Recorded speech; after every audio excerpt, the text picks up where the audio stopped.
right, everybody, welcome to episode 8 of Sideways Rain. Chris is out this week, but we have an amazing guest. Her name is McKenna Dressel, and she is the Associate Director of Global Meetings and Conventions, Ophthalmology at Regeneron. McKenna comes from a manufacturing background before that and led medical, scientific, and R&D events at Merck, Organon, and like I said, now Regeneron. I do want to note that McKenna will be speaking on behalf of herself today and not any of these organizations. But McKenna and I go way back. We've worked plenty of events together. We've had some fun. So I'm really excited to have her on the show today. She's transitioned, like I said, from manufacturing to meetings. So some great insight there and how we connect the dots between those two things. You know, navigating decision making across multiple stakeholders. We know how difficult that can be, especially if you don't have any organizational power. And managing leadership styles across organizations and strategic partnerships, managing all those different personalities is fun too. So let's get into it. Episode 8, Sideways Rain. Here we go.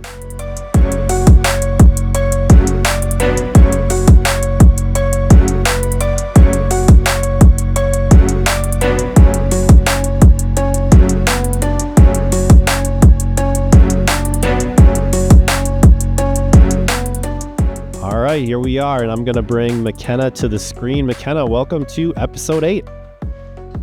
Thanks, Jack. Great to see you. Yeah, good to see you too. I know we talked about this a little bit before, and we have this nice guided outline, and you're a planner, and you're going to try to stick to it, but I'm going to throw you a few curveballs today so that we get an organic response from McKenna. So this wasn't in the script, but just tell us, who is McKenna Dressel? Oh gosh, that's a tough one. So as you mentioned, yes, I am McKenna Dressel, and I, come with a plethora of experience in the meeting space. But that wasn't always where I started. So you may not even know this about me, but I went to school for chemistry, forensic science, and criminal justice, and had always envisioned myself as a member of one of maybe the 3-letter agencies down in the DC area.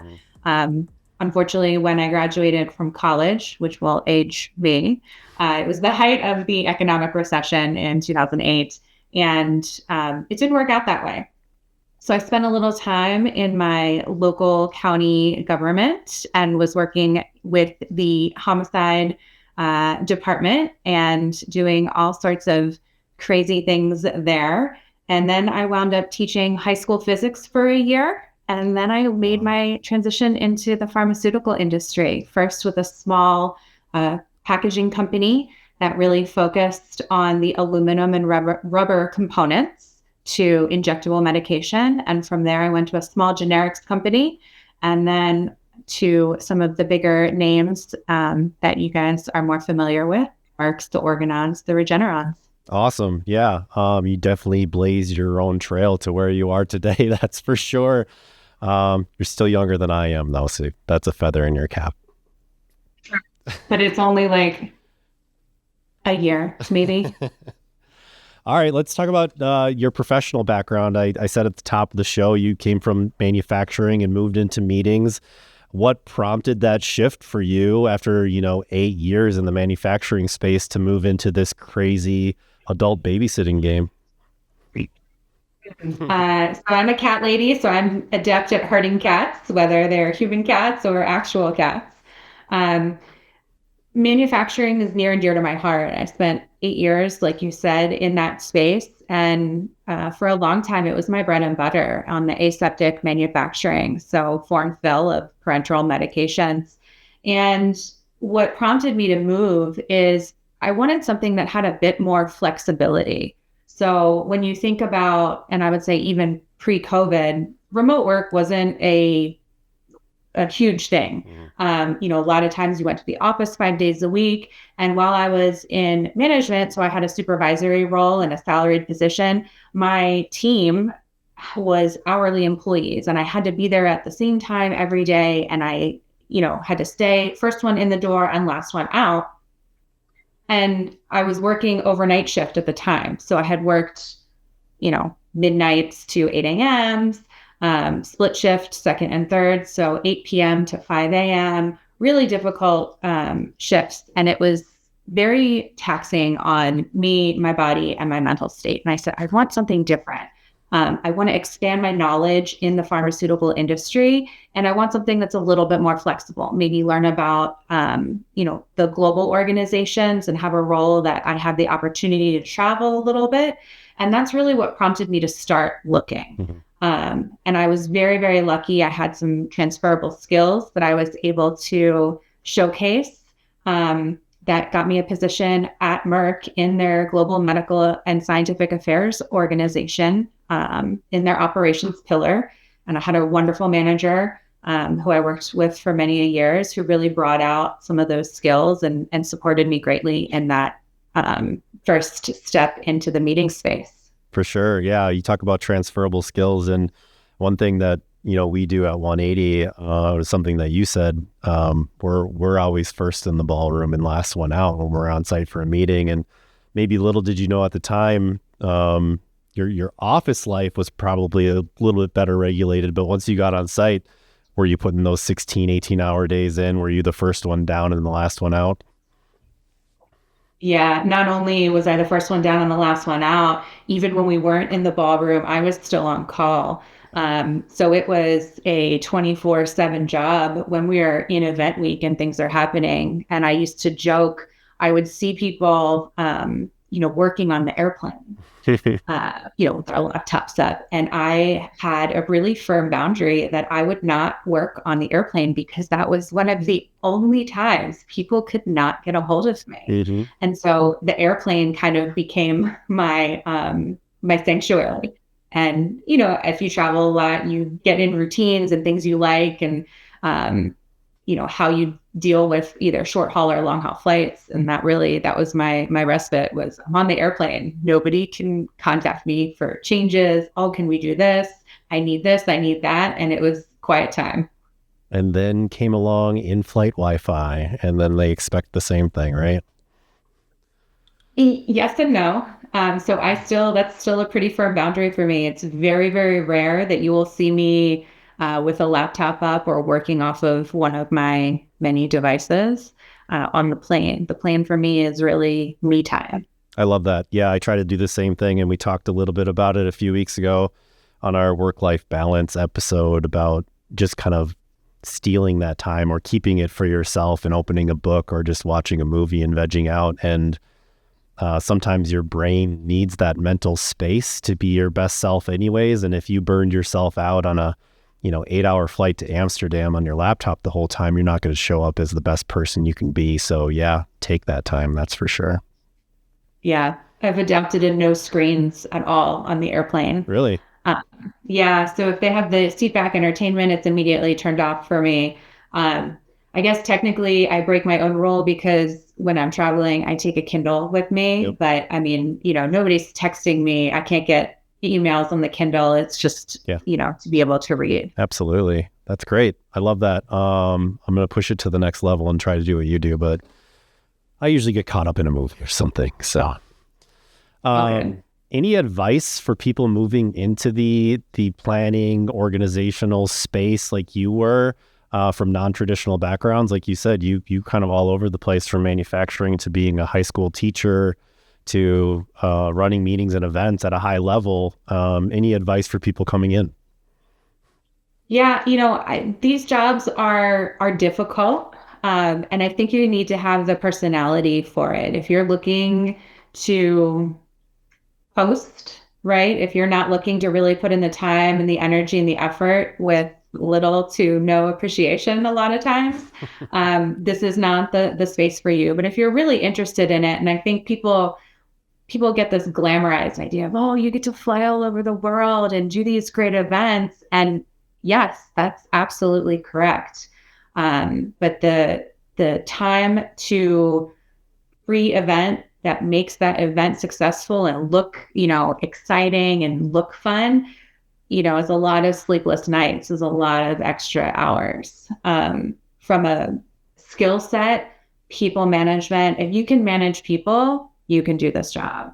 Project management, if you can manage a project, if you can keep your details straight and you don't have to, I say, refer to things like I say hard copies, whether it's on the computer, if you can maintain a lot of that mental space for details and recall them, and have the leadership presence and being decisive, knowing what you want, knowing what your teams want, and bringing your A game every single day, it's great.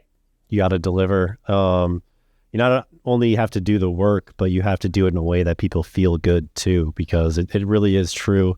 They don't remember what you did if you did it right. They remember if you didn't do it right. But if you do all the work right, they don't remember what you did. They remember how you made them feel. So not only do you have to execute at a high level, you have to be very human in the process too. And I think that's part of your success, is you have a good way of having rapport across, AV crews to production crews to planners to stakeholders. How do you adapt for those different audiences so that you get what you want out of your events? It's almost like you have multiple personalities, right? I'll say for you and me, to me, it was very natural. It was more approached as professional, yet more casual. We could joke with each other. I could joke with the team. We also knew that we're behind the scenes. So some of the nonsense that happens, we can commiserate with each other on and not feel a certain type of way about it. That you're not going to commiserate with your leadership when they can't, make a decision, or they've gone back and forth 6 times on a very minute detail that in the grand scheme of things doesn't affect anything. Yep. But it's really knowing your audience. Who are you talking to, and understanding how their dynamic fits into the overall event, right? So when you think of partnerships with your, say, vendor partners, so your production teams, if you have meeting planning agencies that are on site, or photography, anybody who's coming in, versus, say, your internal leadership, you need to understand what their goals are, and you need to be able to speak intelligently to each part of the organization, internally and externally, about each of the pieces, so that I can communicate effectively with you what leadership's vision is. You can communicate effectively back to me what is needed to achieve that, and then I can take that and put it in the language that leadership needs to tell them, this is what we're going to need to be successful. I'm always a fan of direct communication, but that doesn't always work for everybody. That's a skill. You made it sound really easy, but it's actually really difficult. And it's one of the biggest challenges we run into is we're often pitching ideas to stakeholders like yourself, who then have to take it up the chain for approval. And then you have to pitch these ideas. And if you're not good at it, then some of our ideas might die. So what do you need your partners like us to do to set you up for success to present to your stakeholders? Yeah, it's a good question. Again, I'm always a fan of asking clarifying questions, and I use like the, I don't know if you've heard like the lemon analogy. No. Okay, this is a new one, and I thought it really explained it clearly. And when I heard it, I said, I'm going to bring this up with JR, because it's going to be one of those things that she says, oh, wow, that makes perfect sense. So you have 2 people, and then we have 1 lemon, and they both need the lemon. How are you going to solve that problem? How do you get them both what they need? People will answer the question, oh, well, maybe we'll negotiate. One person has the lemon for this long and that long. Some people split it in half and they both get the lemon. Yeah, that's where my head. But if you ask the questions up front and you determine that the first person only needs the lemon juice and the other person needs the lemon rind, if you ask those questions and you figure that out, everybody gets exactly what they wanted if we just communicated effectively. Because sometimes language is different. And so I guess how that translates is we run into this too, is people have different definitions of agenda, different definitions of show flow. What does a walk-up song mean? Is that, and we say these things as if they're the capital T truth. Everybody should understand them. Like, what's a stinger? You say that word, and in my head, I know what it is for us, but to somebody else, it doesn't mean anything. So you have to be uber clear on communication to make sure that everybody's understanding the same way. Don't make any assumptions about language at all. No. And you actually taught me what a stinger was. I remember that clearly. Yeah. Um, We actually but stopped using that word because it was so confusing. yeah, no, I remember, I think I learned that one at our first medical affairs summit in Princeton. Okay. Yeah. I think you and your dad introduced me to the language of that as well. It's fun to say. So, it lived on a long time. We talked a Going little back, bit about leadership. Sorry to interrupt. Go ahead. no, okay. No. So going to say, going back to what you said, though, I think it's a great point on the language and understanding what everybody needs. And some people will say, oh, you're being combative or you're being difficult. You're really seeking to understand what that is so that you can do your job most effectively. And there are times, and you know this because we've worked many a program together, when it comes to the technical aspects of things, not my strong suit. I am secretly a dinosaur when it comes to technology. And so if it gets to the point where I'm unfamiliar or I know that this is a limitation for me, I make sure then the right people are in the room to have that conversation. Yep. So if it's you with leadership or, a different partner, to say, okay, you guys need to talk so that the language that you're both speaking makes sense, because I'm going to translate what you just said into something different. Yeah, what you said is just key, and especially for younger people or new people to the industry, and especially when you talk to AV or production, it can get highly technical sometimes, and you need to have permission not to know everything. What you need to know is what you can do, right? So like, I know that equipment is capable of doing X, Y, and Z. I don't really care how it works, but JR, go make this thing work. I know you can do it that way. Is what you need to know, and then you let the experts figure it out. So it's a combination of what are my capabilities and do I have the right people in the room to get them done, and you can get pretty far.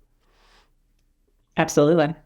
So we talked about leadership, and I think one of the biggest challenges folks in your position have is driving decisions without formal authority. So you're often working with folks higher in the organization, folks that don't have the time for you or might not even listen to you or read your emails. How do you balance those stakeholders across different levels of the organization and get them to actually make a decision? Yeah, it definitely is one of the toughest aspects of roles like mine. Um, I think first and foremost, you as the individual in this role need to understand your own authority and where you have autonomy and what decisions you have the ability to make. Mm-hmm. And I would say in my particular case, I tend to probably give myself a little bit more autonomy than maybe warranted sometimes. But I think that's also balancing that has really leveraged some of the successes that I've had. Some of our high level leadership, at the VP, SVP, or C-suite level, they don't have time to sit and talk minute details about food and beverage, about what the stage set is going to be, about, how much time it's going to take to flip a room from this set to that set.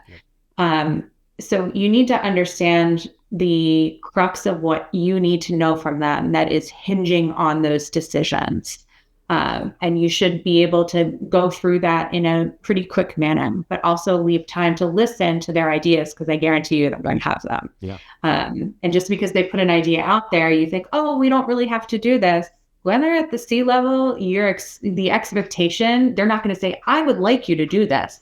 They're going to say, wouldn't it be great if we had donuts for breakfast? Huh. You better have donuts for breakfast, knowing that is a directive rather than oh, what a great idea. Yep. But when it comes to aligning the team and really being able to make decisions, you'll know very quickly who can make a decision and who has difficulty, right? Who needs to survey the masses or go back to their team to discuss it. And so with that, you tailor your communication approach of the people who are going to be quick decision makers, hit them first. The people who need more time, anchor on the quick decisions that need to be made, or the really critical ones. If you give them too much information, they have overload and they can't, bring it home to make that decision. Um, and that's really the hallmarks, I think, of working with leadership on that. Sure. When it comes to alignment, and you need all the cross-functional team that's in one room to align, that's when you start to anchor on your priorities of the meeting and or your organization. Yep. So when you have a meeting, it should tell a story. True. 100%. Right. So you need to, start off on the right foot, and you need to make sure that story is a cohesive story, and each building block, so each agenda item should build on the other. So at the end, there is a go do. This is, what we've accomplished and what we expect of you now that we've equipped you over the last 1, 2, 3 days, whatever it is. So really aligning on what the priorities are for that meeting and or event. And then how does that tie into the larger strategy of your organization over? And if you keep that as your common ground of always anchoring back to that, you will be able to drive that alignment because it creates the common ground for everybody to recenter on. Yeah. And that gives you the authority and autonomy you need, right? So you can make those decisions that you said maybe you make too often, but as long as they can fall back on like, hey, I know our strategy is this, and I know our story is this, and this is how it helps us tell that story, and this is why I made that decision, then you're in a safe space to make those decisions. So yeah, understanding the global strategy of the organization at a high level, and then the strategy of the meeting itself can really empower you to make your own decisions in that space too. That's awesome. I made a note while you were talking because you talked about approaching different leaders, and then I wanted to connect the dots to you being a teacher because a lot of, kids don't all learn the same, and we all have to differentiate, right? And I'm not implying that leaders are students or kids or children, but we have to approach them all differently. So the big word in education is differentiation, and what you just described is differentiation across decision makers, but instead of, down to students, you're going up to leadership. Do you think those skills transferred for you? Absolutely.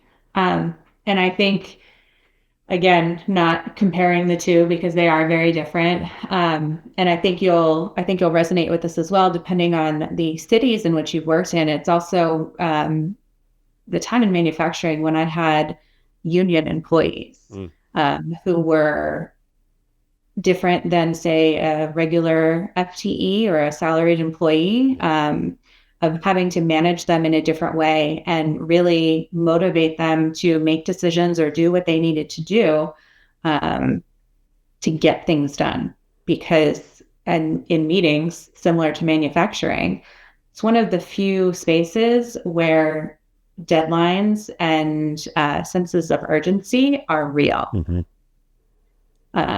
And so I think that really has translated. So the teaching piece, working with not only salaried employees, but vendor partners, as well as union employees, and then leadership, you can pull a string through all of them on how you're managing people and how to approach them. And so if you have that background, you're already starting to be set up for success in a role like one in the meetings and events industry. Yep. And when all else fails, just be nice. We found that helps a lot. So if you don't understand how a certain union works, or they tell you new rules that you don't understand, just be friendly and say, how can you help me? I need your help. You're my hero. Get me over the finish line here. We found just be nice to everybody. Absolutely. That helps a lot. We try.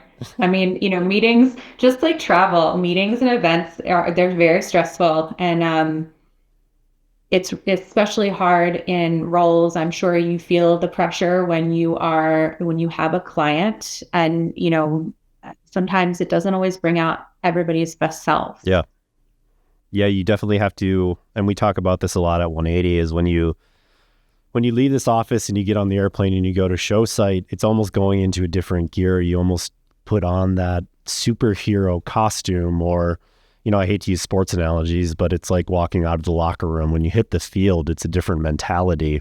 And anything that happens on that field, is because we all want to win, right? And so if you're more stern or you don't have enough time to explain something and you just say to somebody, I need you to get this done, you have to understand in that moment it comes from a place of professional urgency, not disrespect. And then when we leave the field, we can talk about how to do it better next time. But when we're on the field, we have to execute. Yeah. And I think that I don't think it'll be a surprise to you to hear this, but I would say as a client, I like to pretend like I'm your favorite client when we work together. But I also know that I sometimes have a reputation of being the difficult client. And it's not necessarily because I'm difficult. It's because my expectations are high, and my expectations, in my eyes, I've communicated appropriately, and I bring my A game every single day to these events. And if I have people who are not doing that, I can't have them on my team. I can't have them working my events. But I think the people who understand that really well, which you and your entire team does, is why when it comes to, if I get a choice, I choose you guys.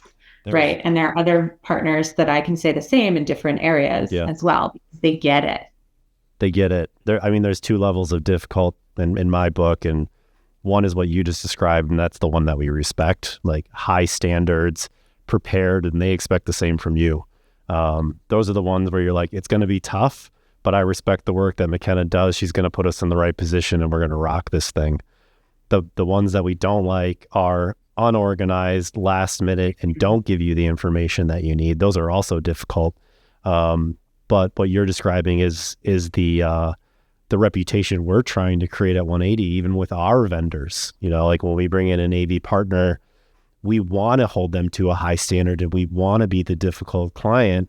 And in the moment, they might just be like, F, man, like, really? I need to tweak this little number on this slide so it looks perfect. Yeah, that's what we do. And in that moment, they might be frustrated, but I guarantee you when they walk out of the room, at the end of that show, they say, 180 is a group of professionals, and that's what we want. And that's what you do too.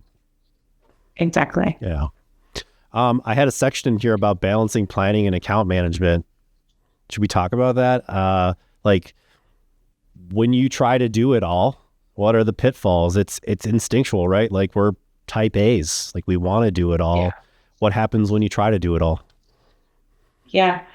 No surprise, I am a type A personality and I like to control things. Yeah. But absolutely, when you try to do it all, sometimes, there's a period of time where you can get away with it, where you can do it all. And then very quickly, you're at that precipice and you're going to hit the ground really hard and break quite a lot of bones. If you can't step back and say, okay, I need to bring in support for this. Yep. It's always hard, especially people who've not managed teams or even partners, to be able to delegate, because I need to trust you and my team that when I say I need to have this done, or I need you to take lead on transportation or logistics or, slide development, that they're going to do that with the gumption that I would do it. Yep. Right. And knowing that they may do it differently than I do, and that's okay. Unless you're my husband and you load the dishwasher incorrectly, that's okay. But yeah, the trust and having the ability to delegate is going to be huge, because it frees you up to think more strategically, and you're out of the day-to-day, fingers in every pie. Yeah, inside the organization, we call it letting go of the rope, and it's really hard. It's really hard to do. And there's also an instinct, hey, if I can do it faster, why wouldn't I just do it? And that is a short-term mindset, right? So you need to, if they're not meeting your expectations or fitting your standard and say, cleaning up the PowerPoint, you need to sit with them once and show them how you do it and what your expectations are. And yeah, it's going to take longer, but it's going to save you a ton of time down the road for next time. So think longer term when you're making those decisions, and it'll help you out in the long term for sure.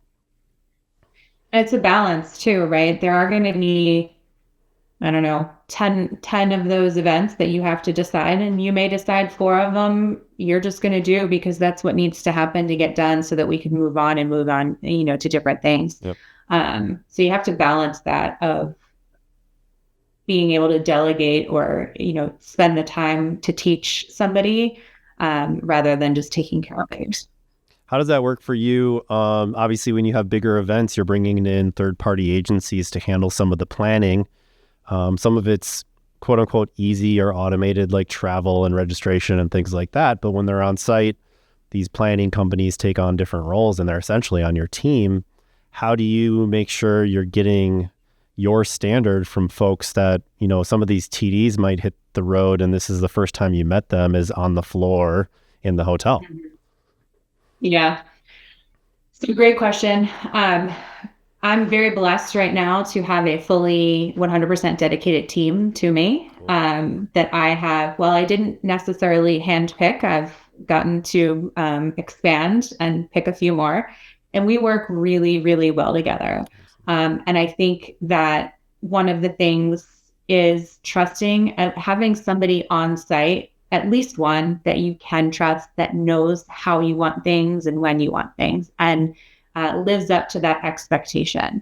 I would say it's rare that you walk into an event where you're with a brand new team that you haven't had any previous experience. So, and usually, if you lead and you lead by that example, and then your team also buys into that, which they should if they're the right team members, they're also then doing that to the extended team, if beyond that. I'm also a big proponent of somebody not meeting expectations is not called out in a group setting, right? It's something that you're pulling somebody aside and having a conversation of like, hey, listen, you're here. I need you to be here. And this is how I need you to get there. Whether it's somebody who is complaining verbally or maybe less professional in front of some of the leadership, or just not getting things done in a timely manner. And you can say, I just need you to zip it and focus on this. Like, what can I take off your plate that will allow you the time to focus full attention on this to meet this standard? Yeah. And a lot of times that the message then gets received, and I don't tend to have too many repeat conversations of this nature. That's a great way to do it, in a way that, again, you'll earn respect, because you start calling people out in a group and they're feeling singled out, and now their peers are seeing it and they're less apt to want to work for you when you've done something like that to them. So just those little nuances of like knowing when and where, when the appropriate time is, goes a long way in long-term relationships. So, man, you're born to be a leader. Yeah. I want to shift gears a little bit, because in the past we've worked together on events both in the US and internationally. We had the pleasure of going to Budapest together, which was an amazing event and a really unique location. But we've also done stuff in Princeton, New Jersey, right? So how do you manage logistics both domestically, and then how do you manage partners internationally when there might be a language barrier? Yeah, that's a great question. I think a lot of it, again, is communication. I want to talk to the people wherever I'm at or wherever the event is going to be that I can expect on site. In an ideal world, you're doing a site visit. So you're getting over there, they're seeing your face, you're seeing their face. I don't want to say that it is a psychological game, but you're learning their leadership style. You're learning how they operate, how they manage their teams. And, especially on a site visit when they're probably bringing all the spick and span and the shine, you got to look beyond that to say, okay, what is really happening here, right? And is this going to be a challenge for later? And, I think setting expectations with everybody, from the leadership standpoint, I'm never going to ask somebody to do something that I'm not willing to do myself, right? Like if we all have to get down and scrub the floor, I'm going to be right there rolling my sleeves up and doing it with you. And I think that goes a long way as well. But globally, it can get tough. We rely on partners like you guys to have trusted partnerships overseas as well. And so I really lean on my partners for that. So if it's a meeting planning agency, third party vendor, I expect that they have partnerships with um, travel directors or destination management companies that they've vetted and are comfortable with and know that they can, put expectations out there and that they'll be met. Yeah, it's crazy how a small request on site from leadership to say like, hey, I need 40 packets of 50 pages can really throw a wrench if there's no FedEx Kinkos, right? So like you have to have a plan for all that stuff. But it goes much deeper, right? So you cross borders and regulatory and compliance rules change too. So how in the world are you juggling all that and making sure you're checking all the boxes? Luckily in the pharma industry, we have, robust internal processes that really help guide us through that. But when it comes to like the cross-functional team, if we're doing, say, a congress in a different country, understanding what our policy documents require, what their regulatory bodies require, making sure we have open lines of communication with our legal and compliance teams to understand what some of the common pitfalls are in that particular region and or country. And then being able to have, say, slides, bullet points to be able to bring up with the cross-functional team of like, we are going to be doing a program in France. They have extreme different, healthcare provider regulations on meal caps, how you interact, how you can interact, what you can say, what you can't say, whether it be proactively or reactively. And we need to make sure that the teams are fluent in that. So we provide the resources, but ultimately it's up to each individual team member to know their role and to know their regulations and their limitations. Sure. Yeah, that can be a challenge for sure. Cause, man, yeah, I don't know how you guys do it. I have nothing to say about that, but good job. Thanks. It's definitely not, it's a multifaceted process. And I'm just one link to it, right? Where it's more of I'm the conduit for all of the information, the information from you, from legal, from compliance, from leadership. It all flows through, the single point of contact for the event. So that's a good point. And I'm going to go off script and ask you something we didn't talk about. It requires a lot of organization. What tools do you use to stay organized? Are you writing stuff down, or do you have an Excel sheet? Are you making checklists in OneNote? Like how does McKenna stay organized? Yeah, it varies. A lot of times I like paper. I like to write things down on paper. I literally printed our outline and I have notes on it just because, I find that to be how I focus my brain. The paper doesn't have Teams messages popping up or Outlook notifications popping up that then distract me.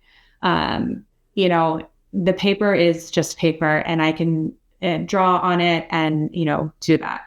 Now, as technology has gotten greater and we have great software with Microsoft, Teams, which I think everybody is now required to use at most of their companies.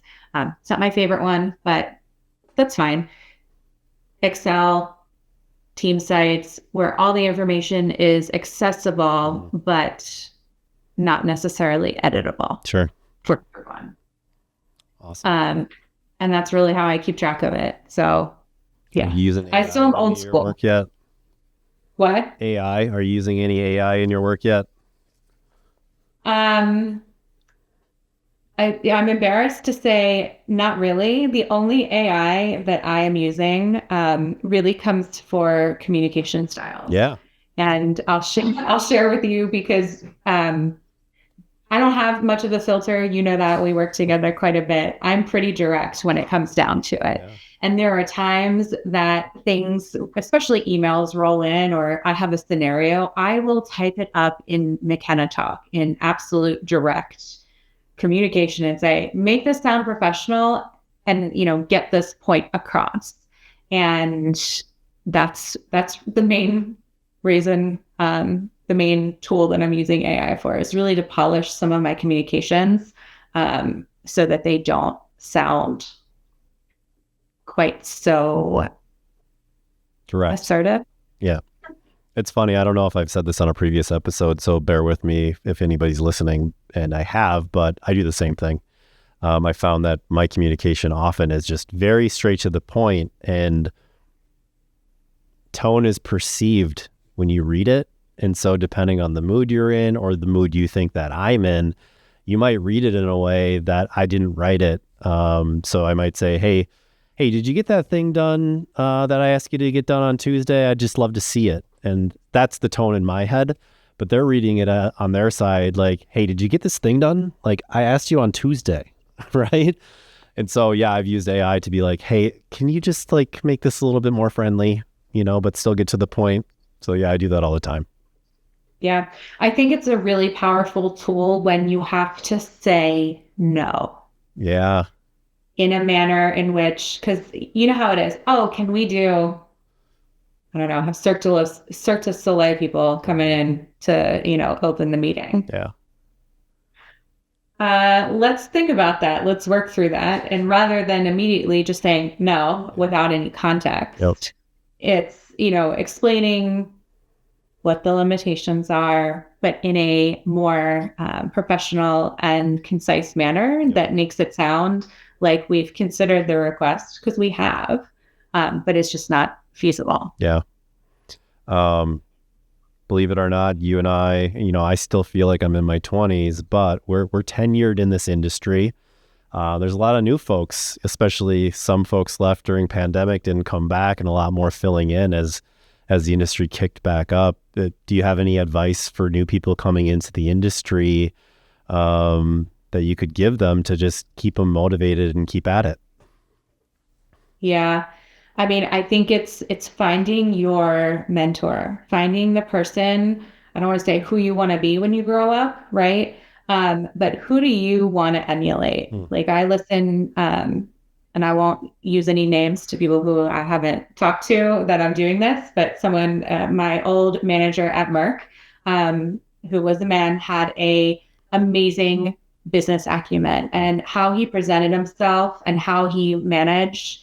I tried to emulate as much as I could because I saw how great of a job he would do with leadership and would have the requests that we would make be accepted because of how he approached it. And I don't know if I've ever seen someone since with that type of business acumen and success that he's had. But, find who you want to emulate and learn from them, whether or not you have their permission, right? You can, I don't want to say stalk people because that's not what I mean, but you know what I mean? Like, how do they present themselves? How do you see them preparing for certain events to be really polished? Or what behaviors do you see that you want to lean into? And, ask for help, or, hey, I see you're really great at this. Like what, pick their brain, but make it worth their while too, right? Like nobody in this industry is going to help you out of the goodness of their heart unless, you really need to take the lead and structure that. Yeah, absolutely. I was fortunate, as you know, to work with my dad for, 15 years and just sort of implicitly learned the business from him, which was an amazing opportunity, but a lot of people aren't afforded that. So yeah, finding a mentorship program is really valuable in this space for sure. And yeah, make yourself available. People, I've said this before, but if you approached me in an elevator and said, hey, JR, I love what you did on site here. Can we go out to dinner sometime? I just want to pick your brain. I would 100% be flattered and be like, yes, let's go have dinner and let's chat. So don't be afraid to ask the question too. And you'd be surprised how many yeses you get, and a little flattery goes a long way. Exactly. We all secretly have giant egos in this. Maybe not so secretly, but yes. Right. Well, I like leadership, but I like the secondary leadership. I don't want to be the one on stage. I'm Yeah. happy. I like to be the puppet master behind the stage, like making sure everything goes right. Like knowing that we've accomplished that, I think is always a real, for me, that feather in my cap of like, we pulled that meeting off, Yeah, don't. and all the crazy that happened behind the scenes that people don't see. Oh my goodness. So much, but we'll keep it behind the scenes. McKenna, if people want to get a hold of you, I think you just said you could be a mentee, right?